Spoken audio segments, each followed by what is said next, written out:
കാലടി മാണിക്യമംഗലം സായി ശങ്കര ശാന്തികേന്ദ്രം വ്യത്യസ്തമായ ഒത്തുചേരലിനാണ് കഴിഞ്ഞ ദിവസം സാക്ഷ്യം വഹിച്ചത്. സംസ്ഥാനത്തെ വിവിധ ജില്ലകളിൽ നിന്നുള്ള 48 ജോഡി ഇരട്ടകൾ ശാന്തികേന്ദ്രത്തിൽ ഒത്തുചേരുകയായിരുന്നു. എവിടെ തിരിഞ്ഞു നോക്കിയാലും ഒരുപോലെ രണ്ടുപേർ. സായി ശങ്കര ശാന്തികേന്ദ്രത്തിലെ അന്തേവാസികൾക്ക് കൗതുക കാഴ്ചയായിരുന്നു അത്. ഒന്നും രണ്ടുമല്ല, 48 ജോഡി ഇരട്ടകളാണ് കാലടി മാണിക്യമംഗലത്തെ വൃദ്ധസദനത്തിൽ ഒത്തുചേർന്നത്.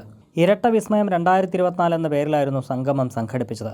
വയോജനങ്ങൾക്കൊപ്പം ചേർന്ന് ആടിയും പാടിയും സംഗമം അവർ ആഘോഷമാക്കി. ഓൾ കേരള ട്വിൻസ് കമ്മ്യൂണിക്കേഷൻ നേതൃത്വം രൂപീകരിച്ച വാട്സാപ്പ് ഗ്രൂപ്പാണ് പരിപാടി സംഘടിപ്പിച്ചത്. നമുക്കൊരു മീറ്റപ്പ് മാത്രമല്ല ഉദ്ദേശിച്ചത്, ഒരു ചാരിറ്റി, ഒരു സഹായം, ഒരു അന്നദാനം, അങ്ങനെ ഒരു ക്രിയേറ്റിവിറ്റി മനസ്സിൽ വന്നതുകൂടി നമ്മൾ തിരഞ്ഞെടുത്ത് കാലടിയിൽ ഇവിടെ വരികയായിരുന്നു.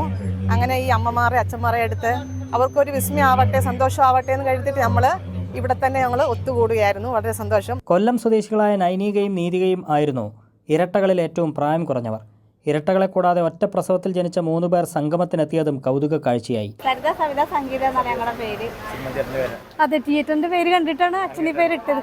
ഞങ്ങൾ രണ്ടുപേരും മ്യൂസിയത്തിൽ വർക്ക് ചെയ്യുക, ഹിൽ പാലസിൽ. ഒരാൾക്ക് ഹൗസ് വൈഫാണ്. കൂട്ടായ്മയിലെ അംഗങ്ങളുടെ വിവാഹത്തിനാണ് സാധാരണ ഇവർ ഒത്തുചേരാറുള്ളത്.